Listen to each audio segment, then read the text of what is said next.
el Evangelio de Mateo. Durante 2 meses larguitos recibí edificación por parte de los diferentes hermanos que estuvieron aquí compartiendo el libro de Mateo.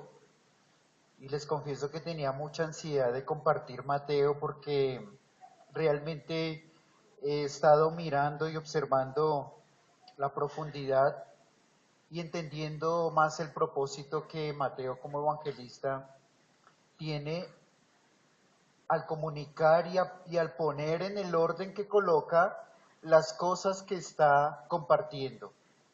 Cada evangelista es completamente distinto, no solamente en su estilo de escribir, sino en el orden que documentan sus cosas. Pero lo especial ha sido entender por qué Mateo colocó ese orden como lo colocó. ¿Por qué lo colocó así Mateo? Y por qué, si ustedes miran en Marcos y en Lucas, ¿por qué hay otro orden? Bueno, porque allá hay otros propósitos. Pero los de Mateo realmente ha sido muy especial observar el orden que Mateo tiene al colocar las cosas que escribe. Hoy, hermanos, vamos a mirar la conclusión de las parábolas. Así que vamos a abrir nuestras Biblias en Mateo capítulo 13.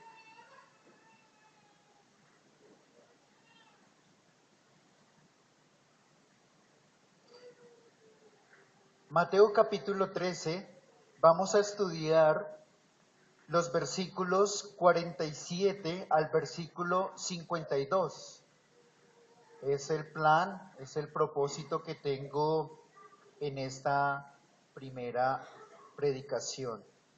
Mateo capítulo 13, versículos 47 al 52. Vamos a leer estos versículos en los cuales vamos a meditar en esta mañana. Dice así: Asimismo, el reino de los cielos es semejante a una red que echada en el mar recoge de toda clase de peces. Y una vez llena, la sacan a la orilla y sentados recogen lo bueno en cestas y lo malo echan fuera. Así será el fin del siglo, saldrán los ángeles y apartarán a los malos de entre los justos y los echarán en el horno de fuego. Allí será el lloro y el crujir de dientes. Versículo 51. Jesús les dijo: ¿habéis entendido todas estas cosas? Ellos respondieron: sí, Señor. Él les dijo: por eso todo escriba, docto, en el reino de los cielos es semejante a un padre de familia que saca de su tesoro cosas nuevas y cosas viejas. Vamos a orar al Señor para que Él sea el que nos dirija con su espíritu y a través de su palabra. Oremos. Padre, te amo, muchas gracias en esta oportunidad, esta ocasión que tú me das una vez más de estar delante de tu iglesia, de mis hermanos, para poder exponer de tu palabra. Gracias por el Señor Jesús y las diferentes parábolas en las cuales hemos sido edificados, pues hemos entendido tus propósitos soberanos, pero también hemos entendido los propósitos que Mateo de manera particular y especial tiene al comunicarnos estas parábolas y colocarlas aquí donde están en este orden. Gracias, Señor, por tu Espíritu que nos habla y permítenos, Señor, discernir y entender lo que tú tienes preparado para nosotros hoy. En el nombre de Jesús, amén. Hermanos, mi introducción antes de hablar propiamente de la parábola es larga. Es una introducción que es importante para mí y espero que sea también importante para ustedes ubicarnos, porque Dios mediante espero tener todo este mes enseñando el libro de Mateo. Así que estamos en la parábola de la red. ¿Sabían que son 7 parábolas que están aquí registradas en capítulo 13 de Mateo? 7 parábolas. La red es la séptima de las parábolas que Mateo colocó. Y los versículos 51 y 52 son una conclusión. Una conclusión que hace el Señor Jesús a sus discípulos después de haberles compartido 7 parábolas. Pero quiero mencionar 4 asuntos introductorios que son importantes. El primero de ellos, primer asunto introductorio que es importante, la centralidad de las parábolas en el libro de Mateo. ¿Cuántas de estas 7 parábolas que están aquí aparecen en los otros evangelios sinópticos, Marcos y Lucas? Si ustedes se dan cuenta por los títulos, solo 3 parábolas de estas 7 aparecen en Marcos y aparecen en Lucas. Eso nos da a entender que para Mateo y las enseñanzas que recibió de parte del Señor Jesús es muy central para él y su propósito hacia aquellos a quienes les escribe. Son solo 3 de las 7 que están mencionadas en los otros evangelios sinópticos. Ahora, no son las únicas 7 parábolas que están mencionadas en el Evangelio de Mateo. Hay muchas otras parábolas que las vamos a encontrar en la medida que vayamos avanzando en nuestro estudio de Mateo. Hay más parábolas, pero es evidente que es el evangelista Mateo el que mayormente de todos los evangelistas menciona las parábolas que el Señor Jesús enseñara y por supuesto el mensaje que está detrás de cada una de ellas. Ahora, el tema de las parábolas y su objetivo para Mateo me lleva a la segunda observación, al segundo aspecto introductorio. Primer aspecto, Mateo es el evangelista que más habla de las parábolas. Segundo, Mateo organizó un buen número de parábolas, ya vimos 7, en un contexto de endurecimiento de los corazones de los oyentes. Los judíos, a quienes mayormente se está dirigiendo Mateo, tiene su propósito de dirigirse a ellos. Los judíos, en representación de sus jefes religiosos, habían rechazado las señales hechas por Jesús y por supuesto también habían rechazado su enseñanza. La corona del endurecimiento de sus corazones se ve cuando lo acusan de que sus señales son hechas en el poder ¿de quién? De Satanás. Ya lo vimos en los capítulos previos. Si quieren, miremoslos. Capítulo 12, versículos 22 al 37, donde se nos habló acerca de la blasfemia contra el Espíritu Santo. Cuando los judíos le están diciendo al Señor que sus señales de sanar a otros es por el poder del diablo. Esto es colmar la tapa del endurecimiento de sus corazones. Ahora, además de que lo acusan de que sus poderes y las cosas milagrosas que hacen son por el poder del diablo, como si fuera poco, también le demandan señal. Versículos 38 al 42 del capítulo 12. Esa generación está pidiendo que les dé señales que autentiquen su autoridad. Bueno, y es que lo que ha hecho hasta ahora no son suficientes señales, pero a causa de sus corazones endurecidos, evidentemente no ha sido así. Así que después de que está este escenario de endurecimiento de corazón, Jesús les advierte que si el estado espiritual antes de que Él viniera era lamentable, el estado de rechazo de Él iba a ser peor que antes de Él. ¿Sí me hago entender? Había un estado lamentable sin Cristo, sin el Señor. Ahora viene el Señor Jesús a solucionar el gran problema del pecado. Pero ¿qué hacen estos judíos a quienes vino Jesús en primer lugar? Lo rechazan. Lo rechazan y lo acusan inclusive de estar aliado con el diablo. Así que Jesús concluye versículos 43 al 45, en otras palabras, diciéndoles, el estado de ustedes va a ser peor que antes de mi venida. el rechazo y la respuesta de ustedes ante mi presencia, mi enseñanza, mi predicación, va a ser peor ahora su estado espiritual que antes de que yo no estaba. Por eso, Mateo capítulo 13, leamos el versículo 3. Y les habló muchas cosas por parábolas diciendo, he aquí el sembrador salió a sembrar.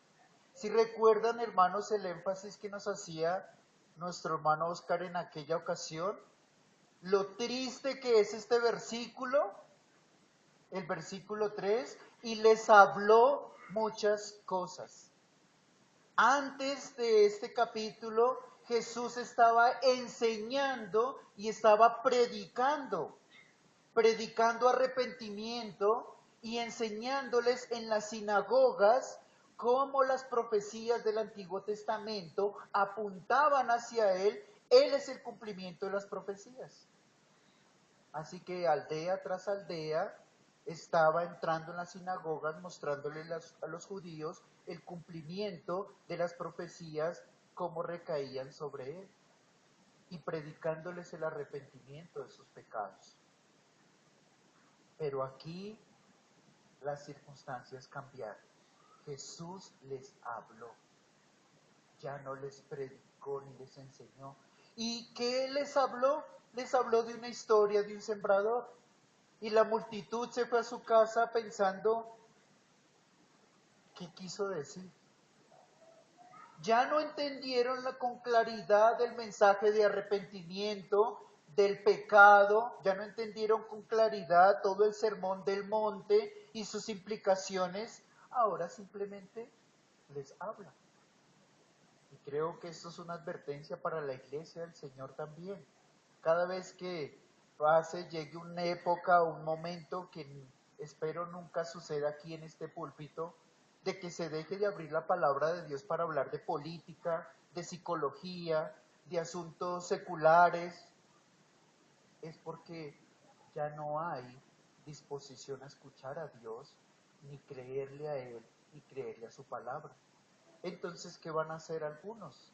Simplemente van a cerrar la palabra y van a comenzar a hablarles cosas que quiere la gente oír. Y eso es triste y es el escenario que estamos viendo aquí. Cuando Jesús entonces ya no les enseña ni les predica, sino les habló muchas cosas por parábolas. Esa es la segunda observación. La tercera observación introductoria es, esa observación tiene que ver con sus discípulos, a los cuales de ninguna manera el Señor, y por amor a su nombre y por amor a sus discípulos, los había de dejar en oscuridad. Estas cosas que les habló sobre la parábola del sembrador, y la multitud se fue a sus casas como vacías, ¿qué nos quiso decir? Tomó aparte a sus discípulos, ¿para qué? Para explicarles el significado de la parábola del sembrador. Los toma aparte, así que la tercera observación tiene que ver con el amor de parte del Señor Jesús hacia sus discípulos, que a los de afuera, los que ya endurecieron su corazón, se propuso el Señor a través de las parábolas mantenerlos en ese endurecimiento, pero no a sus discípulos. Con sus discípulos quiere tener un trato especial de iluminarles y enseñarles lo que Él quiere mostrarles a través de las parábolas. Que ellos no se vayan a sus casas oscurecidos, como yéndose en sus mentes. ¿Qué nos quiso decir? Nos dijo tantas cosas y al final no nos dijo nada que alimentara nuestros corazones. Así que importante el propósito de las parábolas con respecto a los que habían endurecido sus corazones, pero con relación a los discípulos y su deseo de parte del Señor de instruirlos, de no dejarlos en tinieblas. Cuarta y última observación importante e introductoria. Esta sección de las parábolas está siendo parte de las últimas cosas que estarían en la mitad de la vida del Señor Jesús. Voy a preguntarles, hemos mencionado en otras enseñanzas que el ministerio del Señor Jesús lo estamos dividiendo en 3 partes o en 3 años o 3 épocas, si quieren llamarlo. ¿Cuál es cómo llamamos a la primera parte? Inauguración, muy bien. La parte de inauguración, donde entonces comienza Jesús poco a poco a darse a conocer, llama a sus discípulos. Y la segunda parte ligada a esa inauguración, ¿cómo se llama? El año de popularidad.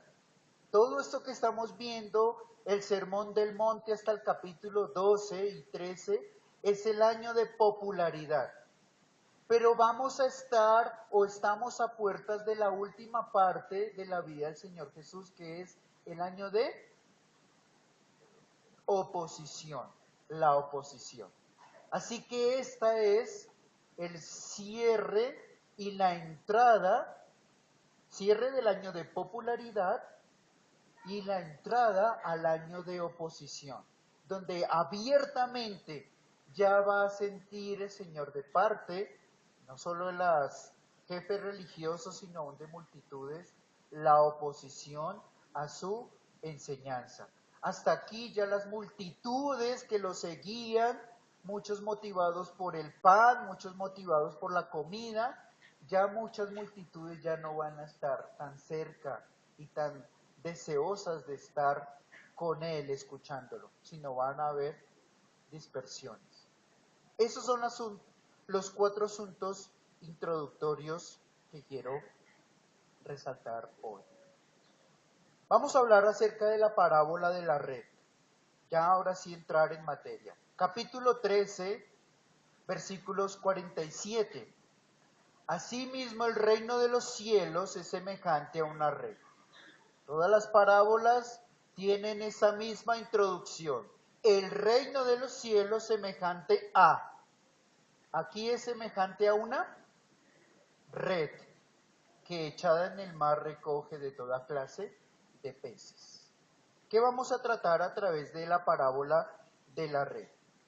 Jesús a través de esta parábola toca una de las tareas económicas con las que algunos de sus discípulos estaban muy familiarizados. ¿Cuántos de los discípulos del Señor Jesús entenderían de manera más plena esta historia que el Señor está contando? Al menos, ¿quiénes podían mencionar? Pedro, muy bien. Andrés, muy bien. ¿Solo Pedro y Andrés? Juan y Jacobo. Al menos de los 12 discípulos, 4 de ellos son pescadores. Y quiero mencionar algunas cosas importantes con esta figura. Veamos cómo desde el llamado de algunos de ellos, que ustedes ya mencionaron, Simón, que el Señor Jesús le puso Pedro, Andrés, Simón y Andrés hermanos, Juan y Jacobo también hermanos, Jesús los invitó a ser pescadores de hombres. Mateo capítulo 4, versículo 18.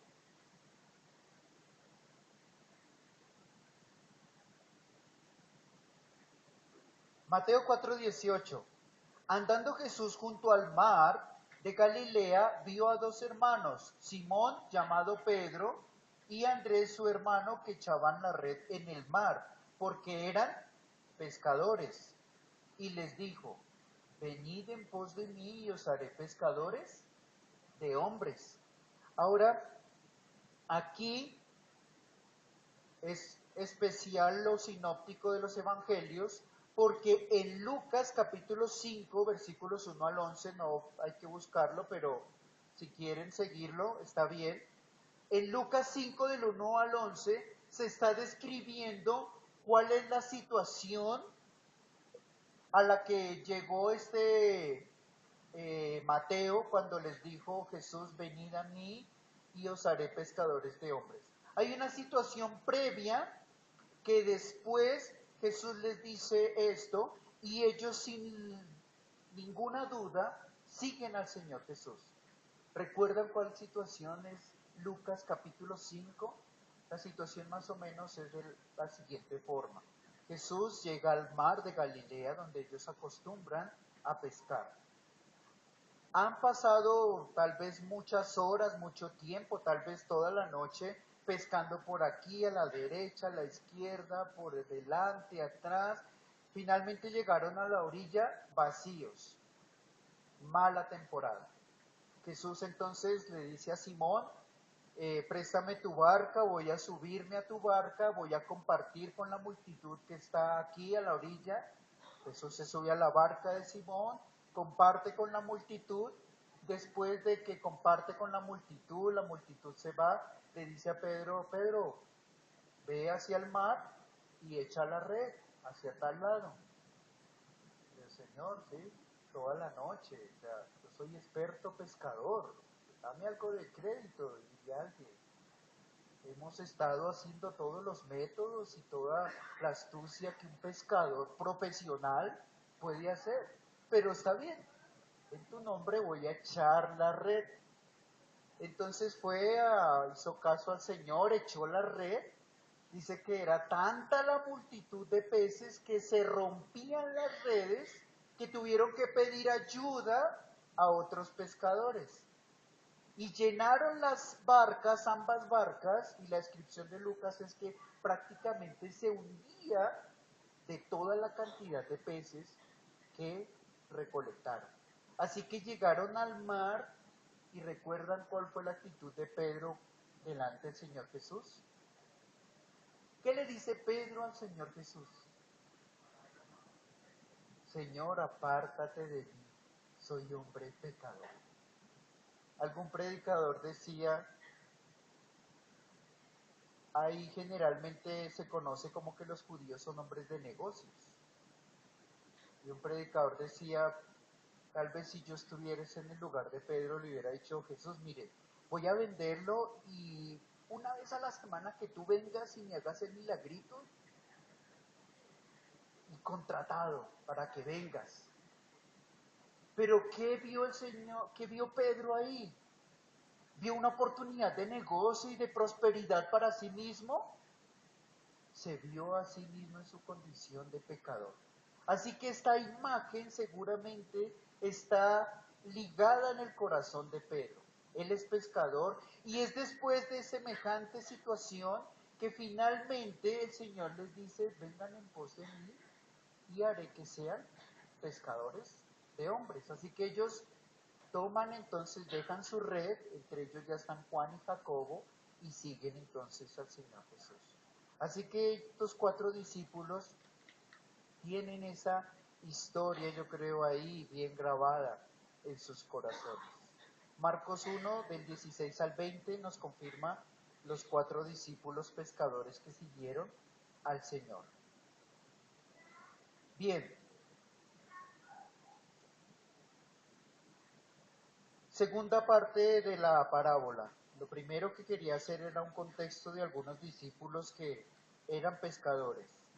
Segundo, esta parábola podemos observar que tiene alguna semejanza con otra parábola.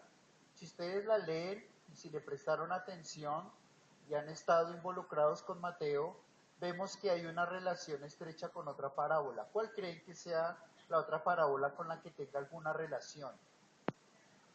La de la cizaña, el trigo y la cizaña. Exactamente. Una es una ilustración por el lado de la agricultura, la otra por el lado de la pesca. Pero si las miramos, nos vamos a dar cuenta que evidentemente podríamos ver paralelismo en estas dos parábolas. Ahora, en la primer parábola, en la del trigo y la cizaña, Jesús enseña la separación que hará de los hijos del diablo, de los hijos de Dios.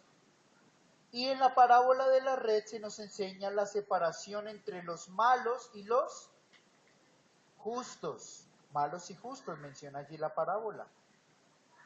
Es interesante que esta separación, como lo muestra la interpretación de las parábolas, es sacar lo malo de entre lo bueno.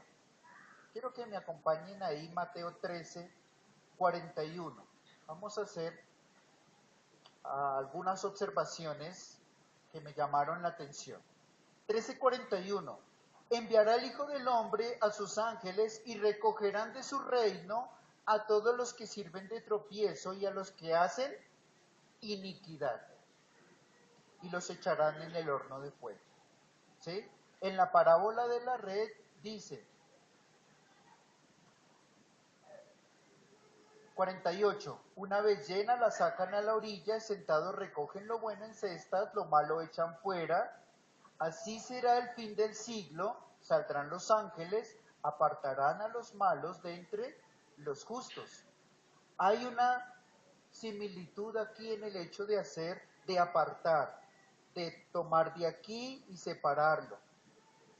Ahora, notemos, como ya lo veíamos anteriormente, que el reino de los cielos es presente, no es algo que esperamos que llegue. El reino de los cielos es presente. Si nos notamos en el versículo 41, dice, recogerán de su reino. ¿Su reino dónde está? Aquí en la tierra. Su reino es presente. Aunque esperamos una culminación plena y completa, donde finalmente sean quitados los hijos del diablo, los hijos del malo, ¿sí? Donde se separen los justos de los malos.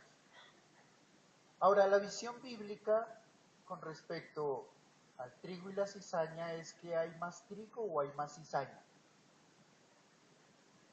Para mí la visión bíblica es de acuerdo a lo que el Señor Jesús mismo dijo. Muchos son los llamados y pocos son los escogidos. Podríamos decir que hay menos trigo, ¿cierto? Y más cizaña. ¿Cómo haríamos nosotros naturalmente una separación? Usted va a separar formas o va a separar colores. O algunos por esta época rompieron sus alcancías y van a separar las monedas de 50 y de 100. No, las de 500 y 1000, ¿no? No vamos a... ¿Y cómo va a hacer usted la separación? ¿Qué es más fácil hacer en esa separación? ¿Lo más poquito o lo más harto? ¿Qué haríamos naturalmente? ¿Lo más harto separar? Yo haría, primero tomo lo más poquito porque es más fácil hacer la selección. Tomo lo más poquito y lo que sobra ya sé que es de un solo montón. No sé si me hago entender a dónde quiero llegar. Cuando vamos a hacer una selección de algo por colores, por formas, por valor, tomamos lo que nos parece más sencillo hacer. Tomemos lo más poquito y ya sabemos que el resto va para otro lado. Pero aquí estamos pensando o estamos viendo que el Señor está haciendo algo diferente. Está tomando a lo que es tropiezo, está tomando a lo que para los propósitos de su reino no funciona, no cabe ahí en ese sistema y lo está arrebatando, lo está sacando. Lo mismo lo dice en la parábola de la red. Y aparta a lo malo de entre lo justo. Es lo malo lo que no está cumpliendo el propósito de Dios. No le está dando honra a su nombre y sus propósitos originales. Dios se está gobernando en pro y a favor de los justos, de los justos. Y esto debe ser motivo de gozo para nosotros. Muy bien. Nosotros esperamos, según sus promesas, esa vida eterna. Cuando hablamos acerca de las cosas después de la muerte, hablamos acerca de ir al cielo. Pero qué es ir al cielo? Algunos dicen, ¿usted va a ir al cielo o va a ir al infierno? Pero nosotros, los hijos de Dios, que sabemos que vamos a ir al cielo, ¿qué es ir al cielo? Que vamos a ir allá a las nubes, a vivir en un lugar blanco, todos vestidos así, blancos.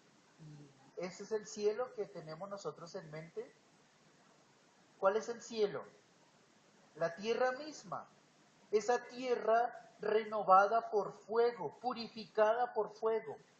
Esa tierra que está sufriendo a causa del pecado del hombre y está sufriendo una mala administración. Pero nosotros esperamos, y ya lo veíamos en el Salmo 37, versículos 9 y 11, recibir la tierra por heredad. Como también sabemos a la luz de Isaías y de Pedro que vendrá un nuevo cielo y una tierra nueva donde mora la justicia. Pero el cielo es la tierra renovada, donde estaremos sirviendo y trabajando y adorando al Señor que nos creó y que colocó todas estas cosas para nuestro bien. Observemos también otro paralelo entre estas dos parábolas, la semejanza en que hay actividad angelical. Si notan la participación angelical allí, enviará a sus ángeles que va a hacer separación, que tomará a los justos, a los malos, ¿cierto? Y a los justos. También esto está confirmado, esta actividad angelical, en 2 de Tesalonicenses, capítulo 1, versículo 7. Dice allí Pablo, cuando se manifieste el Señor Jesús desde el cielo con los ángeles de su poder. Así que gran tarea van a tener los ángeles aquel fin del siglo, haciendo esta labor de separación. Sin embargo, hay una pregunta fundamental que es el corazón del asunto de la parábola de la red. Es, ¿por qué siendo paralelas estas dos parábolas hay una repetición? ¿Por qué repetir con otra parábola lo mismo que ya se había enseñado o mostrado a través del trigo y la cizaña? ¿Hay alguna razón? Hay que notar que hay algo en lo que no son paralelas y ahí podemos encontrar la respuesta a esta pregunta. ¿En qué no son paralelas estas dos enseñanzas? Piensen en la conclusión que da el Señor Jesús o la enseñanza de la parábola del trigo y la cizaña que no aparece en la parábola de la red. ¿Cuál es? ¿La han notado? En la parábola del trigo y la cizaña del 43, los justos resplandecerán como el sol en el reino de su Padre. ¿Aparece algo similar en la red? No. Eso quiere decir que hay una parte que, si bien es repetida, es el punto principal a donde el Señor Jesús quiere llamar la atención. ¿Cuál es? El versículo 42 y el versículo 49, léanlos ahí. Lean versículo 42.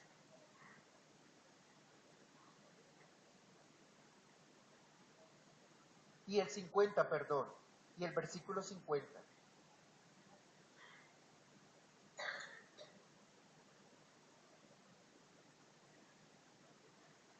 ¿Qué observaron leyendo estos dos versículos? Que son iguales, idénticos. Ahora el Señor Jesús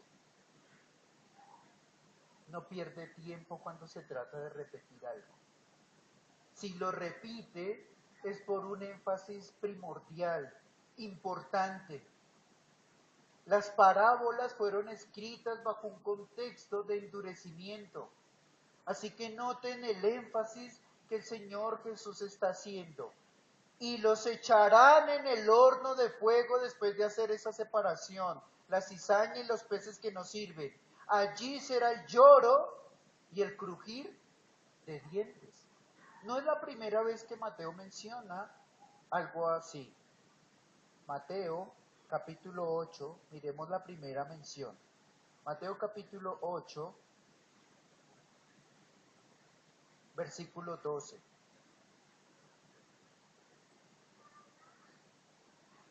Mas los hijos del reino serán echados a las tinieblas de afuera. Allí será que el lloro y el crujir de dientes. Esta primera mención en Mateo está dirigida en primer lugar hacia los judíos que endurecieron sus corazones, en los que no hay fe. Jesús está mencionando estas palabras cuando reconoce que hay personas de afuera que no son judíos que vienen a Jesús con actitud de humildad y que están creyendo en Jesús. Y Jesús, admirado por la fe de los de afuera, más que por la fe de los que ya conocían estas cosas que estaban por venir, no creyeron en él, así que Jesús les dice: mas los hijos del reino, refiriéndose específicamente a los judíos, serán echados a las tinieblas de afuera, donde van a experimentar ¿qué? El lloro y el crujir de dientes. En Mateo capítulo 13,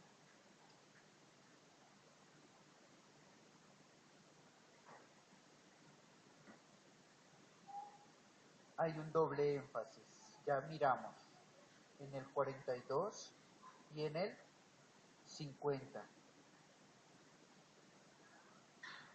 Aquí está el corazón del asunto, hermanos.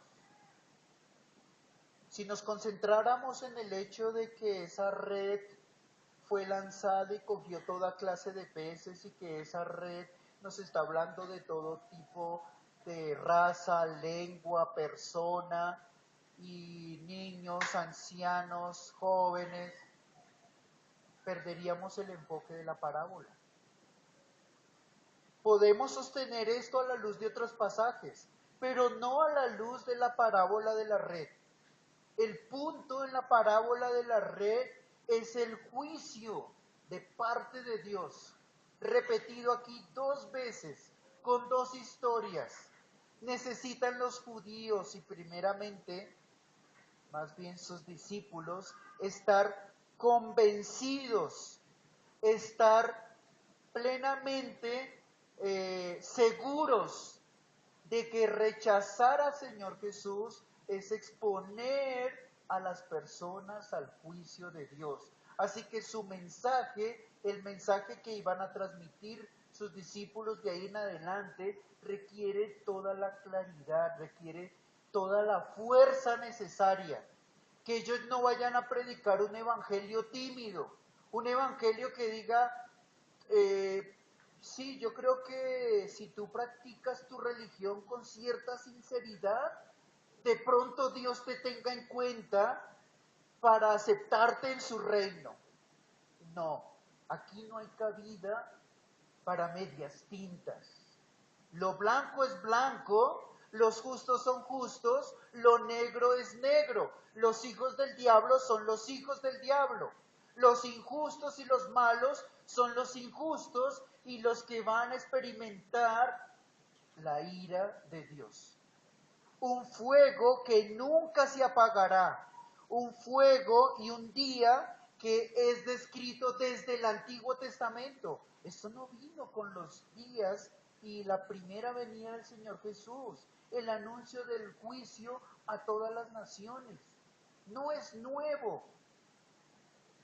Quiero citar solo algunos pasajes para que estemos también nosotros plenamente convencidos de esto.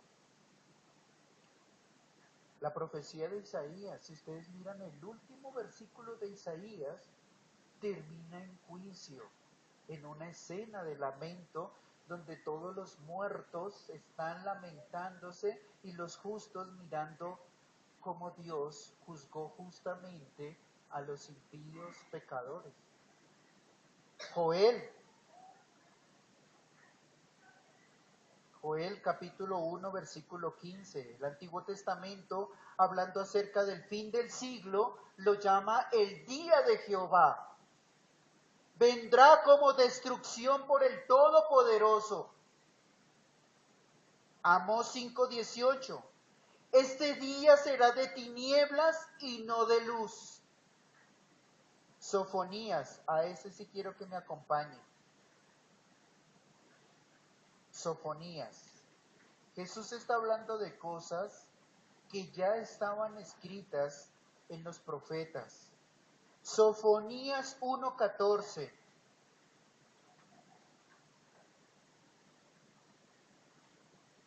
Noten esta descripción. Cercano está el día grande de Jehová, cercano y muy próximo. Es amarga la voz del día de Jehová. Gritará allí el valiente. Día de ira aquel día de angustia y de aprieto, día de alboroto, de asolamiento, día de tiniebla y de oscuridad, día de nublado y de entenebrecimiento.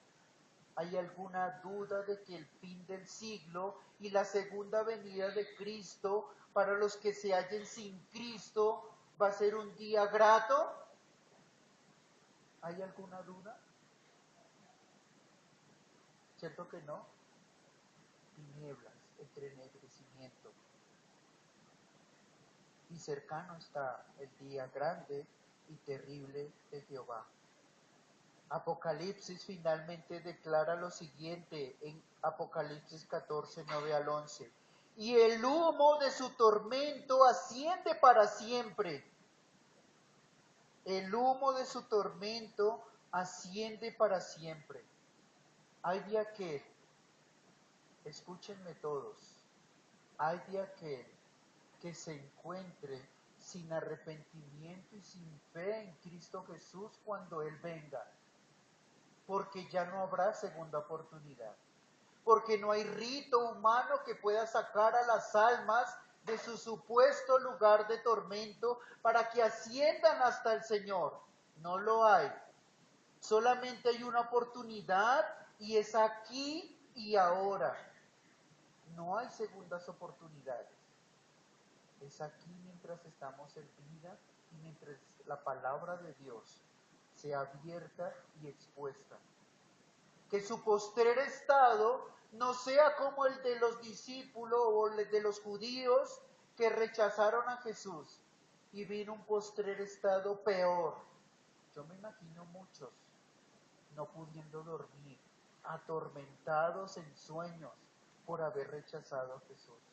Y saben, este lloro y crujir de dientes allá en el otro lado no va a ser por lamentarse de no haber creído, sino de rabia, porque allí lo gobernará plenamente todo su pecado, toda la esclavitud del pecado lo gobernará y su crujir de dientes será por rabia, no por lamento de no haber creído, porque hoy, y este es el día de salvación, de volverse a Cristo, confesando sus pecados y reconociendo que dio su vida por usted, por mí. Conclusión, versículos 50 y 51. Mateo.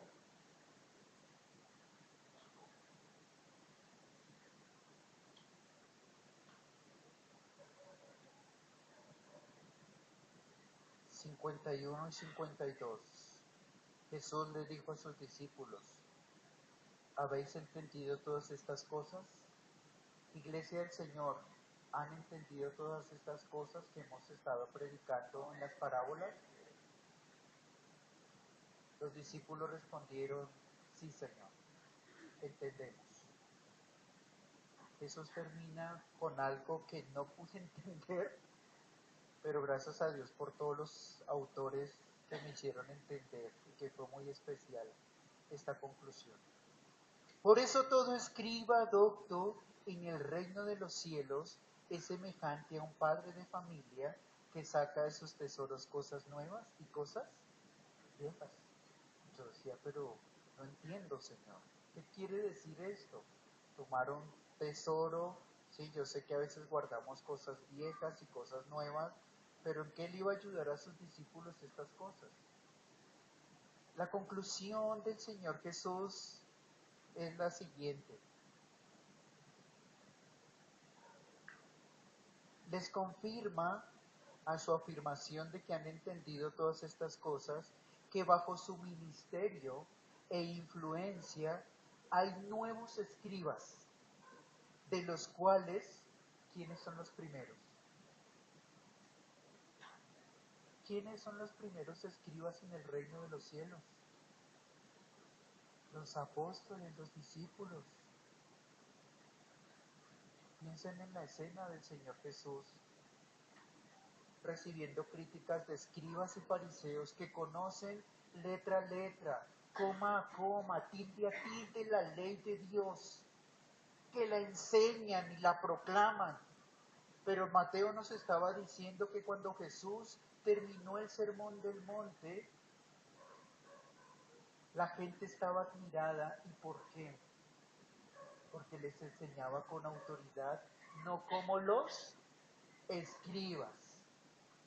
Hay un espíritu diferente en su enseñanza. Habla con verdad, no contradice la ley, la vive, no como los escribas de la época de Jesús. ¿Cómo cree que se sentían los discípulos en el hecho de que ahora Jesús les está dando el título de escribas a unos simples pescadores? Eran pescadores, gente del común, gente que los escribas los mirarían allá abajo. Ellos están en la cima, ellos son los religiosos, los que conocen la ley, ellos son los que saben el significado de la ley, ellos son los únicos autorizados para enseñarla, mirándolos con cierto menosprecio y orgullo aquellos escribas.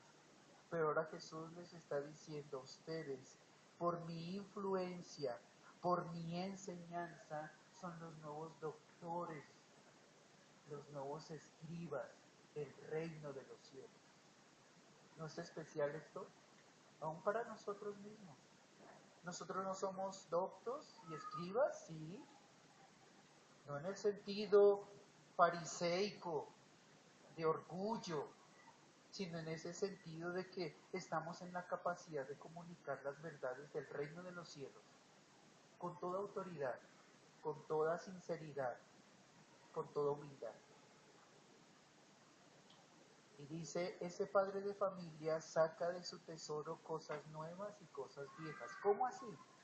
¿Cómo así? Los nuevos graduados, los coloqué aquí del reino de los cielos, son como el padre de familia que toma de sus tesoros cosas nuevas, cosas viejas. Ahora les corresponde, después de haber sido capacitados por el Señor, tomar las cosas nuevas. ¿Cuáles son las cosas nuevas? Las enseñanzas del Señor Jesús, y tomando lo viejo. ¿Qué es lo viejo? Las enseñanzas antiguotestamentarias, aplicarlas a los hombres.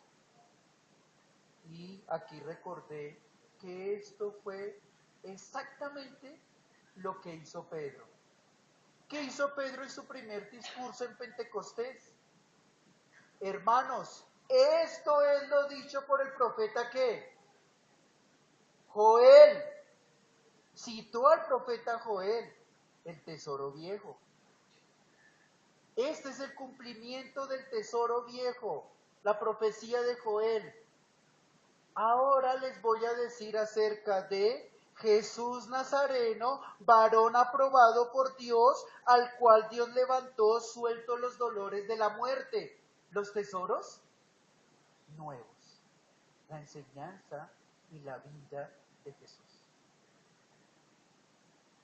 ¿Especial esto, no les parece? Eso quiere decir que Jesús, o Pedro más bien, entendió completamente esto que el Señor Jesús estaba haciendo. Y fue el primero que tomó la vocería y entendió que ahora él era el nuevo docto, escriba, reconocido por el Señor Jesús, autorizado por el Señor Jesús para ir y comunicar su verdad, su evangelio, y llamar a todos los hombres, como también hoy en día los llamamos, a que se arrepientan de sus pecados, a que se arrepientan de su vida desordenada y esclavizada al pecado y se vuelvan a Cristo. Pongámonos de pie y oramos, hermanos.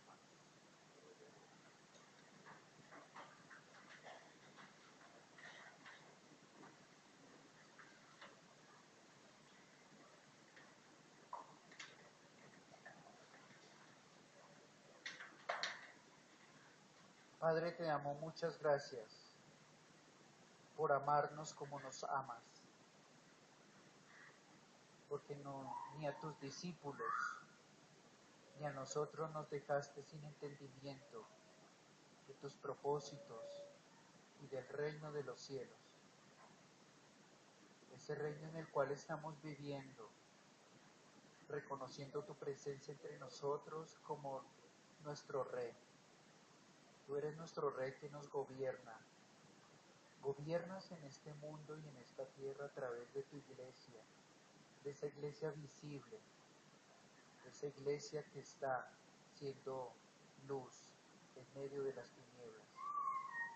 Señor, ayúdanos, porque hemos comprendido las verdades del reino de los cielos, pero sabemos que al lado de nosotros está la cizaña, al lado de nosotros también hay peces malos, que no cumplen los propósitos tuyos, a los cuales en primer lugar estamos llamados a exhortarles al arrepentimiento, pero en segundo lugar también a confirmarles la sentencia tuya, el castigo eterno para todo aquel que rehúse creer.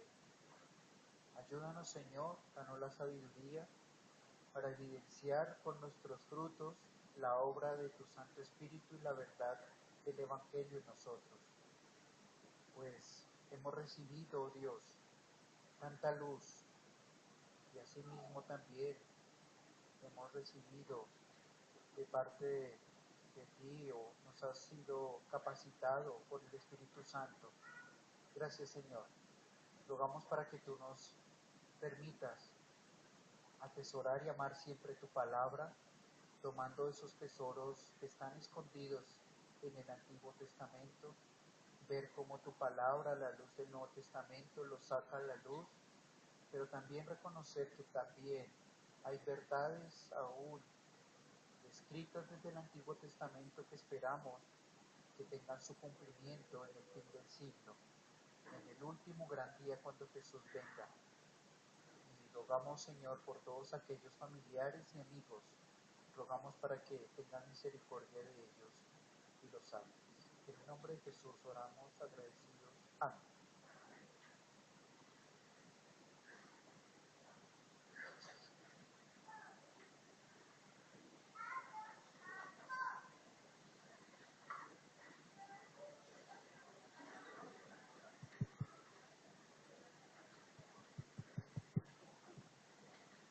Mis amados hermanos, agradecidos estamos con nuestro pastor Jimmy por la enseñanza del día de hoy. Vamos a tomar 10 minutos en los que se va a compartir un refrigerio que ha traído una familia y luego retomamos este tiempo del día de hoy.